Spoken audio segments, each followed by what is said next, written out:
Welcome back. Let's make it quick. We all got things to do. It's a busy season. Everybody is crammed and jammed with their schedule, so we'll make it as quick as possible. This is Insecure, season 5, episode 7. This is the final season. This is chilling, okay? So the ladies go to Issa's, and it's like a girls' night. I don't want to say a girls' weekend, but a girls' night, and they got Issa's planning massages and has dinner planned, and but they're gonna pregame. Um, Issa done roll soggy green, soggy grass. I'm trying to be careful of what we say on here because it's YouTube and YouTube, wanna censor it all. Um, and Kelly takes, the first and the heaviest, I guess I'll say puff of it all, and is choking for like a good 60 seconds. Something Kelly would do, and mid sentence she couldn't even finish her sentence because she was choking that much, and the girls were just like, and then Tiffany's like, it's in her chest. Kelly banging on the table and everything else. Natasha Rothwell is truly a treat. She's a treasure. Like, I promise you, her on my screen, that's the best part of Insecure being back. Like, I love that for me personally. She just is a treasure.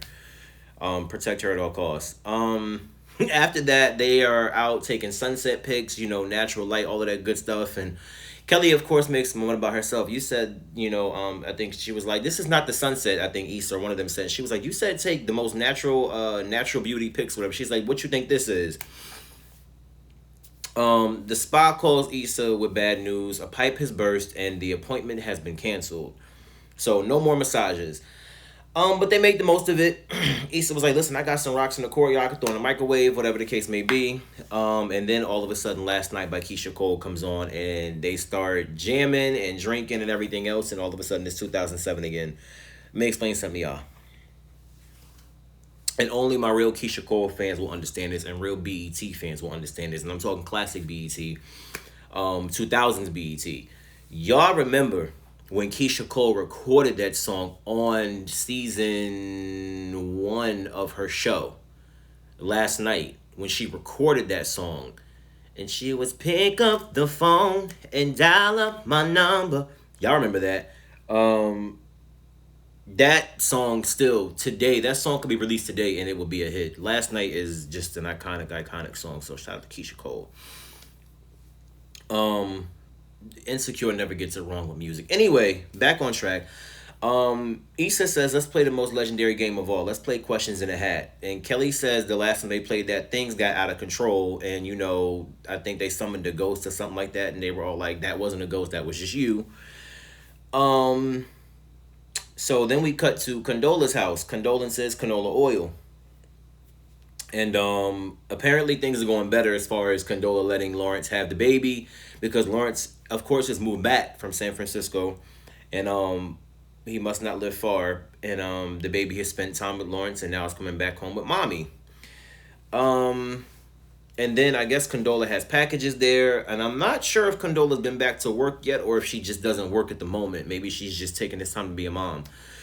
And I guess there were some packages and different things outside the door, and Condola was like, "Oh yeah, those are my shelves I gotta put together." And then Lawrence was like, "Well, I could do it," and she was like, "No, I got a friend coming to do it." He was like, "I'm here, I might as well." She was like, "All right." So I guess him playing dad and being dad are two different things. Now he actually is being an involved parent, so much so that he's doing things around Condola's house, as he should. He is the little boy's father, and at the end of the day, if he lives there more, and you're the one with the bachelor pad where he is less, then you should make sure that his main home is taken care of and is set up the right way. That's only right. Let's see. So back to the game of questions in a hat at Issa's house. They're all confessing different things, and one of the questions is, what's something that we don't know about you? Molly was like, I never seen Love Jones. Um, Even though she lied and told Issa she had seen it in college. Kelly said that she had drank 2 Red Bulls a day for years, and during that time she didn't get a period. So she was like, at the end of the day, I think that's what caused it. Either it was that, or I was pregnant for 5 years. Kelly's nuts. And then Tiffany's question or confession was about her and Derek and things that she does when she has alone time with her body. And that's where we'll leave that because again, this is YouTube. um, they get on the subject of Issa being up in the air with Nathan, and they all sarcastically respond when she says, Nathan told me I was inconsistent. And they were like, no, couldn't be you. And Tiffany let it be known, listen, it's clear how Nathan feels about you. So at the end of the day, you shouldn't have any questions or any doubts or whatever the case may be. And it was nice to hear Tiffany be out of her own head and out of her own marriage for once and be reassuring to one of her friends because y'all know Tiffany's about herself. And if it ain't about her, Derek, or Simone, she can't be bothered. Um, let's see. During this moment, Trina comes to the door. Y'all know Trina. Trina, who is one of the tenants at Issa's building because Issa is still a superintendent. And why I don't know, but I guess everything isn't all afloat with her career as a social influencer and as a event planner and everything else. So it's good to have a backup plan. Listen, the pandemic that had everybody pull out their LinkedIn and Indeed pages and all the snag of jobs. Everybody is back online with their resumes ready to go because things and got rough and tough. Trina comes to the door, says there's spiders, you need to tent the building, and what did Issa say? Issa made reference of a spider some type of way, and Trina was like, yeah, I see a spider right behind you, whatever the case may be, and it happened to be Kelly. Apparently, Kelly and Trina now have beef. Don't forget they was cool at the launch party for the block that Issa did last season, where all the people showed up to the courtyard and Issa had a little mixer and Trina was there. She was like, come up to apartment number 5. I'm gonna have an after party. It's gonna be nasty. And Kelly was like, how nasty? And I think Kelly and Trina spent Thanksgiving together, some other nonsense, and now they have beef. And apparently the beef is because Trina says that Kelly's a bad influence on Benjamin. I'm trying to figure out how because Trina is absolutely nuts. So for her to say that about somebody, Kelly must have done and said something way off the wall, and I can believe she did. Enough of that. Molly ends up getting a work call from Torian. Apparently the partners have greenlit some sort of project or they like something that they did or another. The work call turns flirty and it gets to a different level that we've never seen Torian and Molly on before because I was under the impression that he hated her and vice versa. And she had told the girls, he's been real attentive lately, real concerned with me. He's been talking to me more, sending late night text messages. How should I go about this? Should I give him the green light? And at that moment, Green Light by John Legend comes on. Another 2007 classic, just going all the way back. Going all the way back to them high school days, when no songs sounded alike. John Legend didn't sound like anything on the radio, and he still doesn't. But nowadays, a lot of things sound alike, and like I said, you would never hear a Keisha Cole song that sounded like anything else. So just real good times, and they also played some Tidra Moses this episode. Shout out to Issa for always playing Tidra Moses throughout this show because there was one time where she played, I think You Better Tell Her by Tidra Moses, and I think this was season 1. It was definitely in an earlier season, and You Better Tell Her is off of Tidra's first album, which is 2005, so that's 16 years ago. And Tidra Moses' first album, Complex Simplicity, for all my R&B lovers out there, is just an iconic album. Let's see here. Back at Condola's, she's feeding the baby, and Lawrence is still there. He said he finished putting the shelf together, all of that good stuff. Tell your friends about me. And he was like, he said he had smelled something. And she was like, oh, yeah, this is squash and something else that she's feeding the baby. He was like, no, it smelled like something else. And she was like, oh, yeah, that's my takeout. I had this idea that I was going to have everything together before he was born, before he got here, that I was going to be cooking all of our food and that everything was going to be this, that, and the third. She was like, but when they get here, it's completely different. And it's a different level that they're on now. They definitely are getting along better. They're actually co-parenting and becoming friends. Before that, before that moment, everything was kind of all over the place. It was like, I see you when I see you. She was like, all right. And when I do see you, I don't want to see you. You know what I'm saying? That's kind of how they were getting down. And we see a lot of parents like that. We see a lot of couples who end up having kids and then they become real distant and then they're just strangers with parents, strangers with children. And it sucks, but so many people are strangers with children because, as the saying goes, you really don't find out who a person is till you live with them, until you have kids with them. And sometimes the work and the research isn't done on a person. Sometimes people are just meant to be for that moment, and then they're not. And that's what we're witnessing. Um, Back at Issa's crib, the girls are, still pre gaming, still chitting and chatting. Issa has made Cool Ranch Dorito cookies. This sounds like the most disgusting, most high on the purest of Cali Green that I've ever heard of in my life type of stuff. Like, what are you on? Cool Ranch Dorito cookies like that. I don't even like Cool Ranch like that in general. Like, I'll eat it if it's there, but if they ain't no nacho, but like, I'm never gonna have that with a cookie, not mixed together. Like that's just wrong. On there are several levels of nasty, and that's probably one of the highest. So they're back still talking and having confessions. Tiffany said that she's grateful for things that her and Derek have gone through, and it's gotten them to where they are now and where they will be. And this is clearly, as we see later on, this is a reference to a conversation that's going to happen. Issa's going down memory lane about Lawrence and, saying she hated how things ended and how it was hard to let go and is wondering if she made the right move. And the girls were like, listen, you ain't trying to be nobody's stepmom. You clearly made the right move. You need to go ahead and move past that. You made the right decision. Just trust us. You made the right move. And Kelly ends up talking about Simone's birthday and how Condola and Lawrence didn't look to be the best. And I guess it kind of made Issa wonder, like, because she let them know that she saw him at the hospital with Condola and the baby, and she was just, I guess, maybe Issa was thinking, like, maybe that is an opening or whatever, but Issa need to go ahead and realize that that chapter's closed. It's been closed. It was closed when you cheated with Daniel, and then it was reclosed when he got Condola pregnant, and it needs to stay closed. Just let that be shut. Let's stop wondering what if. Just let it go. Let it go. Let certain things just need to die and die off. Stop trying to wake the dead. Um, as the girls get ready for dinner, they mention that it's been 3 months since they gotten together, and Molly, gets emotional. It's like, I really love y'all, and have a real touching moment. And as they're getting ready for dinner,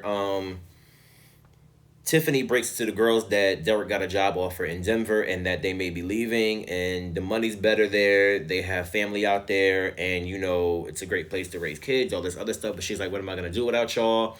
I don't know what if I want more kids, and what if I get depressed again? And Kelly's like, why did you tell me? And she was like, if I had told you, it would feel real. And they get really emotional, and all the girls are like, listen, you can go, you can stay, we love you no less. We'll be a plane right away. It'll be harder for us to get together, but we'll figure it out. And it was a real touching moment. And they all reassured each other, like, we love you and we'll be there for you and we'll be there for each other. And through this moment, they decide to not go out anymore. They're not going to dinner. They're going to stay home. They're going to have more drinks, and they're going to just chill with each other for the night. They're going to kick it at the house. And so they did. And back at Condola's house, Lawrence is still there. They're still talking to each other as friends and as co-parents, and he brings up, how turbulent the last year was, and now the baby, is here, and he was like, he wouldn't trade it for anything in the world, and, the baby is the best thing that's ever happened to them and to him, and she's like, yeah, and, through that whole thing that me and you were going through, there were times where I thought maybe I shouldn't, and when she's saying maybe she shouldn't, she didn't really say but so much, but she was like, when I was pregnant and me and you were going through a rough patch, maybe I thought maybe, and what she's alluding to is the fact that she thought about not keeping the baby, and Lawrence says there's nothing to worry about. That's fine. I understand, because he said that he was an a-hole about it, and she was like, listen, it was a learning curve for us both. We both were learning and trying to figure it out, and they end up wishing each other well and saying, you know what, I want you to be happy. And she's like, I want you to be happy too, for real. Like, I really do. And Lawrence leaves and says he's going to text her later. I can't be the only one that thought they were going to end up, doing things on this episode. I just knew we were going to cut to a scene, because we know how things go with Lawrence. This is how it always goes with everyone, literally. So I just knew that was coming with Condola. That is not what happened. And he left. Surprise, surprise, right? The girls go back to smoking, Smoking out the window like Silk Sonic. And now they're in their PJs this time on Issa's porch. And Issa has a boss bomb type of view. Like her view is seriously ill. Like I love Issa's view. Like Jesus, she has like the perfect view. I probably would spend all my time on that porch if I was her, like for real. Probably wake up that way and go to sleep the same way, like for real. That view is just lit. Um, Molly's trying to figure out how to make her move on Torian, and Issa ends up quoting, the Alicia Keys video for "You Don't Know My Name," but her and Mos Def, and she was like, I look a lot different outside my work clothes, so maybe we should get together outside the restaurant, outside the law firm, and as they're talking about what to say to Torian, who but Dro calls. And y'all know Dro. Dro is one of Molly's childhood friends who she had a situationship with, because he had an open marriage. And I don't think we've seen Dro since Tiffany and Derek's baby shower, as a matter of fact. And I think his wife actually was pregnant as well. And those two didn't end on the best of terms. But Molly was like, he's probably calling to check up on my mom because he is close with the family, and vice versa. Kelly says, in all her highness, it's because of the game. The exes are upon us. Well, in her high state, Issa decides that Kelly must be right and must be on to something. So let me go ahead and call Lawrence. Inconsistency and messiness all wrapped in one. And Molly confronts Issa as a friend, not as a rude friend as she did last season with the whole situation with Lawrence and Condola, but as a friend, as a sister, and says, listen, remember how we was talking about inconsistency? Like, I love you, but this is what we talking about. What are you going to gain from this? What is this really going to do for you? If you really want to call him and you really want to hear from him, let sober you do it tomorrow. But right now, this ain't it. We playing a game. And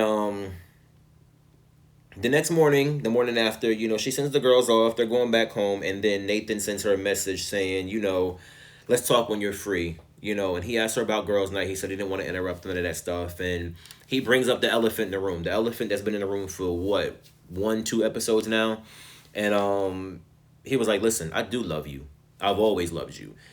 And I've never said it to anyone.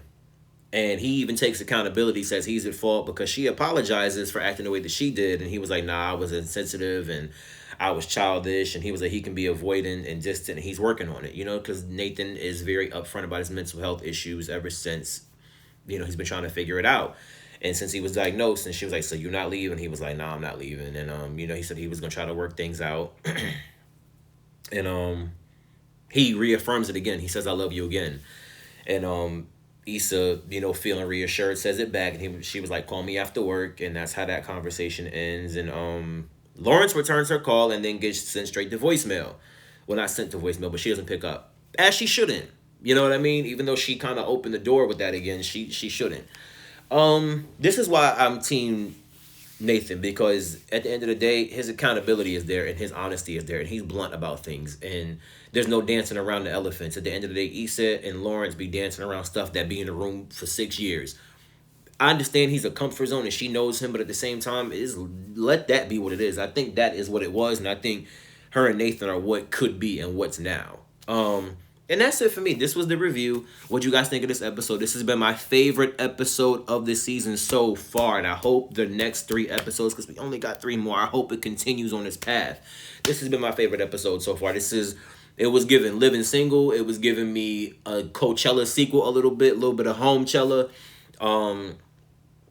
Yeah, so I really hope we continue on this trend for the rest of the season. What you guys think of the episode? Please tell me below. Don't forget to like, rate, comment, subscribe. Thank you to this small YouTube entourage that tunes in, and comments, shares, likes, dislikes. I appreciate every last one of you, and stay tuned for next week's review. All right, later, y'all. You team Nathan or you still team Lawrence? Y'all know where I stand with that.